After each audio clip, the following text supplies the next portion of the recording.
Un roi, chapitre 10. La reine de Séba apprit la renommée que possédait Salomon, à la gloire de l'Éternel, et elle vint pour l'éprouver par des énigmes. Elle arriva à Jérusalem avec une suite fort nombreuse, et avec des chameaux portant des aromates, de l'or en très grande quantité, et des pierres précieuses. Elle se rendit auprès de Salomon, et elle lui dit tout ce qu'elle avait dans le cœur.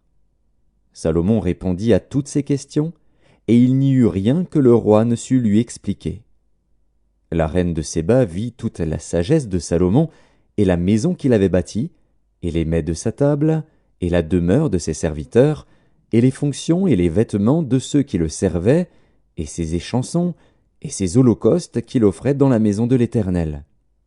Hors d'elle-même, elle dit au roi, « C'était donc vrai ce que j'ai appris dans mon pays au sujet de ta position et de ta sagesse. Je ne le croyais pas, avant d'être venu et d'avoir vu de mes yeux. Et voici, on ne m'en a pas dit la moitié. Tu as plus de sagesse et de prospérité que la renommée ne me l'a fait connaître. Heureux tes gens, heureux tes serviteurs qui sont continuellement devant toi, qui entendent ta sagesse.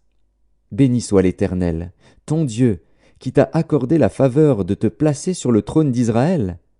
C'est parce que l'Éternel aime à toujours Israël qu'il t'a établi roi pour que tu fasses droit et justice. » Elle donna au roi 120 talents d'or, une très grande quantité d'aromates et des pierres précieuses.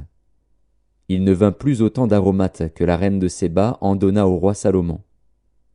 Les navires de Hiram, qui apportèrent de l'or d'Ophir, amenèrent aussi d'Ophir une grande quantité de bois de santal et des pierres précieuses. Le roi fit avec le bois de santal des balustrades pour la maison de l'Éternel et pour la maison du roi, et des harpes et des luttes pour les chantres. Il ne vint plus de ce bois de santal, et on n'en a plus vu jusqu'à ce jour. Le roi Salomon donna à la reine de Séba tout ce qu'elle désira, ce qu'elle demanda, et lui fit en outre des présents dignes d'un roi tel que Salomon. Puis elle s'en retourna et alla dans son pays, elle et ses serviteurs. Le poids de l'or qui arrivait à Salomon chaque année était de 666 talents d'or, outre ce qu'il retirait des négociants et du trafic des marchands, de tous les rois d'Arabie et des gouverneurs du pays.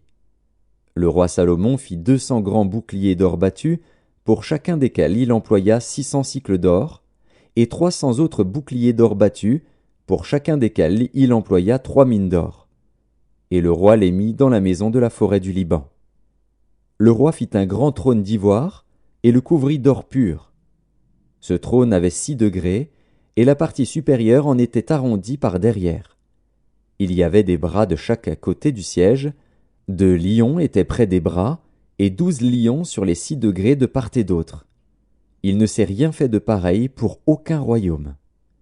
Toutes les coupes du roi Salomon étaient d'or, et toute la vaisselle de la maison de la forêt du Liban était d'or pur. Rien n'était d'argent. On n'en faisait aucun cas du temps de Salomon. Car le roi avait en mer des navires de Tarsis avec ceux de Hiram. Et tous les 3 ans arrivaient les navires de Tarsis, apportant de l'or et de l'argent, de l'ivoire, des singes et des paons. Le roi Salomon fut plus grand que tous les rois de la terre par les richesses et par la sagesse. Tout le monde cherchait à voir Salomon, pour entendre la sagesse que Dieu avait mise dans son cœur. Et chacun apportait son présent, des objets d'argent et des objets d'or, des vêtements, des armes, des aromates, des chevaux et des mulets. Et il en était ainsi chaque année. Salomon rassembla des chars et de la cavalerie.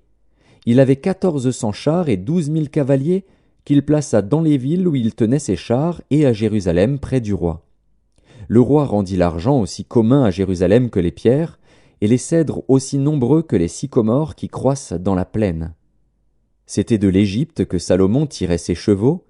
Une caravane de marchands du roi les allait chercher par troupes à un prix fixe. Un char montait et sortait d'Égypte pour 600 cycles d'argent, et un cheval pour 150 cycles. Ils en amenaient de même avec eux pour tous les rois des Hétiens et pour les rois de Syrie.